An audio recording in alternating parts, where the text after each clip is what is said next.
Hello, thank you for joining me, Kate May, Modern Day Mystic, on my YouTube channel. I'm going to be showing you how I use the Celtic cross spread. Now, it's quite a common spread. There's lots of different ways that people can use it. The basics of it are pretty much the same, but we all tweak it a little bit. It's a little bit like driving. You get taught something and then you put your own spin on it afterwards. Not that I drive, but I'm just guessing. From when I had my lessons 30 odd years ago. Anyway, Celtic cross. So, if you're not comfortable with a position, absolutely change it. It's got to be comfortable for you to work. So if you're thinking, do you know what, position 8 just doesn't feel right with me, change it into something that does feel right with you. So you've got your client in front of you, they've come in, you've welcomed them, you've made them feel all lovely and comfortable there. I always like to say how I work. So I like to just say, I'm not going to tell you what to do, I'm going to just say what the card means in that position, then you've got free will and I haven't got your life responsibilities on my shoulders, because I certainly don't want that. I've got enough going on, thank you very much. So that kind of breaks the ice, lets them know how I work. I let them know I don't talk about, I'm not a financial advisor, I'm not a fully blown counsellor, and I don't predict death as well either, okay? So they know where they stand. I've got my boundaries there, and I'm not a doctor either. I let them know that. So anything to do with that side of things, I think it's always a good idea to have some extra cards around, so you can say, well, I do know a counsellor friend, or I do know a herbalist, or I do know this person, so you can help them if need be afterwards. But that's your aftercare. So I like to ask my client what star sign they are for two reasons. One, I want to know. Two, it does come up in the cards quite often. I do use astrology as well, so quite often it will come up. But the other reason is it just gives them a chance to just centre themselves. They've got to think about themselves, or what star sign am I? So it means that while they're shuffling, and that's when I ask them, it means they're putting all their energy into themselves for those few minutes. Now, once I've got the cards back, some people like to lay it out, pick 10 cards. Some people like to put them in different piles. Totally up to you. It's not going to make a difference. Totally up to you. I just go from the top, and I always check the bottom one to make sure that I've got it the right way up, and that I use that as a connecting. Now, if you are working with reversals, this won't matter at all. But if you're not working with reversals and your client decides to be smart and do the cards in that sort of style, flip, flip, flip, then you will get the whole deck. Half of the deck will be reversed. So if you see your client do that and you don't want to work reverse, just say to them, hold on, can you just turn that around? Otherwise, you're going to be in a bit of a pickle. So, clients shuffling, I've told them how I'm going to work, my boundaries are set. I don't like to know anything. I just want yes and no's. I don't want them to tell me anything that's going on. I feel that that's my job to find that out. If they've worked with me before and they know how I work and they've got confidence in me, then they might say, do you know what, I just need to know this. Am I going to get the job? Is this the right man? Is someone doing this? You know, whatever it is, they may just go direct. But usually, as a rule, I don't like to know anything, particularly if it's a brand new client. It's my job, I feel, to find that out. Okay, so they've shuffled the cards. Don't even know why I'm shuffling. So then, Celtic cross mode. First position is number one is what's going on around them right now. What's the heart of the situation? Second card is the challenge. Third card underneath is the answer position. Fourth card to the left is the past. Fifth card just above is what's coming up over the next few weeks.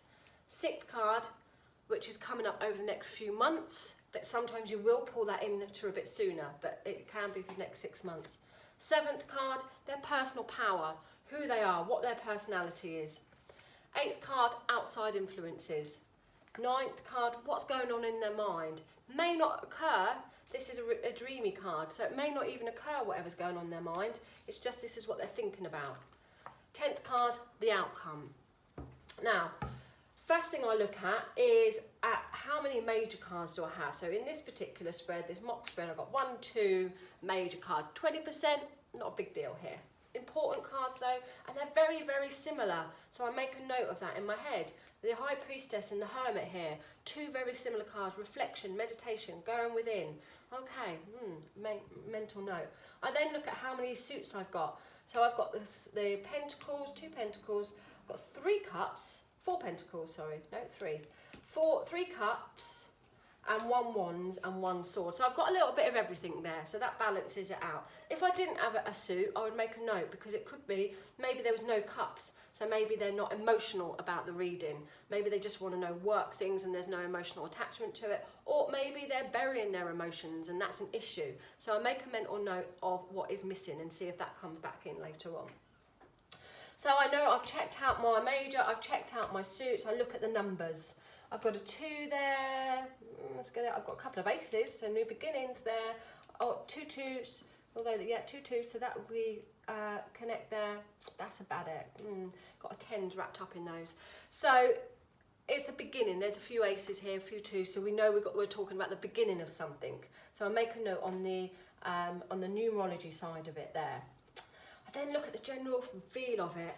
Feels all right, quite nice bright colours there, nothing too dark, nothing too heavy. A few of these sort of pale blue colours coming in a little bit there, but generally quite a simple general vibe going on here. And then I check out the bottom card as well, just to see if I get connection with that, which I quite often do. So in my head, I know what the astrology is for them, so I'm weighing up. Okay, so I've got, you know, a few like water signs there, a little bit of pentacle there, so maybe an earth sign, and possibly a little bit of a fire influence. So I'm just weighing up all these things in my mind. Then I start working. So that takes, you know, 20 seconds. Once you know what you're doing, 20 seconds or so there. So I always start with the past, because if I start rattling on about the future, she hasn't got my confidence in knowing that I know what I'm talking about. So I always start with the past. So even though it lays down as number 4 card, I start reading it as the first card. So the past card takes me to where I am now. So let's just say, for example, she's going to say yes to everything. So would you understand this? Blah, blah, blah, blah, blah. Yes. Okay. And where you are at the moment, would you understand this? Blah, blah, blah, blah. Yes. Okay. Now, because of that, you're in this position. Right. Would you understand your challenge? Blah, blah, blah, blah, blah. Yes, I understand my challenge. Okay, cool. You've got her confidence now. She knows that you're on the ball. She knows you've got it. So she's going to trust you now. So then you can say, all right, if you carry on as you are, coming up in the near future, blah, blah, blah, blah. Moving forward for the next few months, 6 months or so, blah, blah, blah, blah. Your answer to get all this, if it's good, is to do this, blah, blah, blah. If this is negative and you've got a positive card here, they really need to pay attention to the answer card. If this is a challenge and it's the answer card, then you may want to put another card asking, how can I support that challenge, to see what it is. I may go to their personal power after that, or I may go to it after these 3, depending on my psychic vibe there. So this is your personality, this is where you are, this is, you know, in this particular card is all the High Priestess, so it's indicating using all the intuition, or going inside, following what feels right in order to go about getting what I want here. Outside influence, now this could be 2 things. First of all, it could be connected to my partner, if we're doing my cards, so it could be indicating, so you've got somebody around you, partner, someone close, mum, whoever, got a lot of responsibility on their shoulders, things are quite busy there. That would make sense for me. Or it could be like my outside influences that I'm absolutely, I don't know if you can see my tea there, you can't even see the cards, can you? Let's move it down a tad. Or you can see that this outside influence there comes in from me, where it says, oh, I'm absolutely snowed under, lots, really, really busy. So there's an influence of whatever this card is coming in. Whatever's going on in the mind, not too worried about it too much, because it doesn't necessarily mean it's physically happening, it's in the subconscious. So thinking about it, this is what's going on in your mind. If you want that to become a reality, you can of course ask, how can I make that a reality? Put another card. And the outcome, the important outcome. So if they carry on going on their little life, how things are panning out, that is going to be what the outcome is. If that's a challenging outcome, it's still going to happen, you can't change it, but you may be able to give them some forewarn. So maybe to help them with that, they could do this or do that. If they know, so for example, if we're looking at a relationship and we're asking, is my relationship going to be all tickety-boo? Is this girlfriend of mine going to be the one? And you may have some really difficult cards here, and then you may have the death card. So you'll be like, it's not, no, there will be some challenges and there will be some changes. So they may think, okay, well, I'm still going to plod along, and they'll have to go through all that process. Or they may be like, okay, we're going to finish it now, so we don't have to go all through that. In my opinion only, if this is the first reading I'm doing in the general reading, this will still come about, but it will be in a slightly different way because they've altered the courseway there. So it will still come about, but that change may not be connected in the way that they thought it would be. Okay, so just bear that in mind. Once I've done the reading and I've said, so this is what's coming up, this is where we are, this is what's going on as your outcome, I'll then get a vibe psychically as to blending things together. So I could be saying also, well, you've got here, so I've said generally, and I may not have mentioned spiritual matters at all. And then I'm really drawn into the Ace of Cups, the High Priestess and the Hermit. So and the King of Pentacles there. So I could be like, there could be a spiritual business going on here. So I may be drawn another layer to say, do you have a spiritual business, or would you understand where you want to be learning some new spiritual things, blah de blah. And of course they're going to say yes. So you'll be picking up another layer. So you start off with their relationship and say, now that's going to work out, and then you could go, and also and then you may be drawn into this card. Oh, I wonder if they're thinking about moving house. Do you understand thinking about moving house? So this is how you can start to layer it with your psychic. Now, of course, the mediumship comes in as well. So sometimes if you're a medium when you're working, you may also find, as you're talking, you've got grandma coming in around you. Now, grandma may all of a sudden start to say, oh, hi, I've popped in, my name's Anne, and I lived up north and I had a heart attack, but I want to say thank you to the yellow roses that you gave me, for example.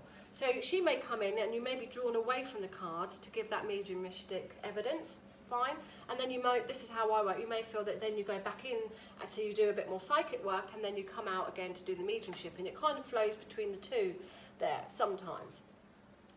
So once I've said what I'm going to say and I've said what I'm picking up on, I'll always say to my clients, is there anything else you want me to look at? Is there any other questions? And they may say, yes, could you tell me what month it's going to be happening in? So I may be like, okay, well, we've got a Virgo there. So it could be around September time, could have an influence around there. So you can start to bring in the astrology. You might find that, oh, you've got a fire sign there. Maybe that connects to a Sagittarius. So you can start to use the astrology connections if you know astrology. It's another layer to it. Same as in numerology. You could start to look into that. I mean, you've got the 9 there, so it could be the 9th of September that really might makes you drawn into a timing there. It may be like summertime. Got a cup there, could be a summer month, or it could just be 1 month's time because it's only the Ace of Cups there. So even though we're talking 6 months' time, in that position you could be drawn to say, but I think it's going to be, you've also got it coming up in a month.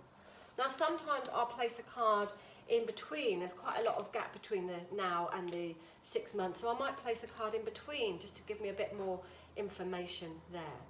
And like I said, if I get stuck or if there's a challenge and they want to know a bit more, I'll ask, can you give me a bit more information? Can you give me a bit more clarity on that? And I'll put another card down. I won't go overboard and start putting 10, 12 cards down because, you know, eventually you're going to end up getting yourself in a bit of a muddle. But I would put 1 card down just to ask there. So what happens if they say no? Do you understand this going on? Yeah, I understand that. Do you understand where you're feeling like this? Blah, blah, blah. No, don't understand that. Okay. Do you understand where there's challenges? Yep, I understand that. Okay. Now they've understood 2 things. They've not understood this. So I'm a little bit thinking, that should make sense. Maybe I need to reword it in a way that they can understand it. Not making it fit, but maybe I need to reinterpret that. Nope, still getting a no. Okay. So it could be in this position that it just hasn't happened right yet. It would be very soon, literally within the next week or in the next week or few days really, that it would come about. So I wouldn't be too worried about it if these cards, and then I would definitely start off with the personal card so they understood that. And even the outside influence, they should know that. So I may cross it over with a few of these others if they don't make sense of that straight away. And if they're all happy with that, then I'm happy. Now what happens if they say no to this one, no to this one, no to this one? I'll go into the personal power. Okay, one more time. Do you understand this? No. Right. Shuffle it all again. Let's do it all again. And if it still doesn't make sense the second time round, game over. There's no point flogging a dead horse. For whatever reason, and there could be several, it's not meant to be. The reading's not meant to happen. So I'll say, look, I can't read for you at this time. If you're still really wanting a reading, here's the card from my friend. She's a great reader. Go and contact her. And you may get a better energy, whatever there. So that's what I do for that, not a problem doing that. Maybe that it's just that, you know, they don't want to accept anything or whatever. It could be my energies, could be absolutely anything. It's one reason why you need to be in a clear space and not have your own shit going on, really. Otherwise that will interfere. Now, sometimes they are, their whole life is absolutely fine. They've got no problems going on, quite tickety-boo, nothing really coming up. But they're really worried about their daughter. So you kind of get a feeling like they're saying, no, it's not happening in my life. And you're like, okay. And then you just ask yourself, okay, so why isn't this working? And you might hear daughter. Okay, so do you have a daughter? Yes. Would you understand where she's going through this? Yes. And is she looking to move house? And is she da-da-da-da-da? Yes. Okay. Because they've got nothing in their life that's sort of going on so much. They're worried about their daughter, so the energy is around their daughter. So that's fine. You pick that up, you can say things there. But I still always like to do a little bit for them. So I'll go back after that, I'll reshuffle the cards, or I'll get another deck and ask some more things for them. So they've still got something for them. Ethically, for me, I don't think it's a good idea to read for other people without their permission. So saying something like that around the daughter, because it is influence the woman. So I'm saying, like, this is influencing you. These are how it's going to affect you. Not necessarily the daughter, but how it's going to affect you. If somebody says to me, oh, my boyfriend's, I think he's cheating on me. Can you have a look to see if he's cheating on me? Can you see what is going on? He's finished with me. Can you see if he still loves me? Can you see if he's seeing somebody else? No, I haven't got his permission to do that. I can see how things are affecting you, and yes, it is possible to do it, but ethically for me, I don't like to do it. I think it could be dangerous. I certainly wouldn't want someone looking at my cards without my permission, and if they did, they really would get a surprise. I'll tell you, they would. So I don't think it's ethical to look at other people's cards without their permission. That's just my opinion, although it can be done. If somebody says to me, my son's given me their permission, they're aware that I'm having this reading, could you just look into whatever's going on around their work for me? I may just touch on a few things, but I'm not going to go deep because, just ethically it doesn't sit right with me. And it is far better when you've got the person that you're actually working with there. But that said, it can be done. It's each to your own there. So, Celtic cross. That's how I read the Celtic cross. Start from the last position, start into the middle, challenge, personal power, and then work my way around whatever's going on. And like I said, the more you do it, the more psychic energy you'll pick up, and you'll start being drawn towards things. Things from the pictures will just jump out at you that you know you need to talk about there. Okay, so I hope, wherever I am, wherever I've gone, I hope that makes some sense to you guys there, and it helps with your readings. If you do want to ask me any questions, then do leave a comment or just drop me a message and I will get back to you. Thanks, bye.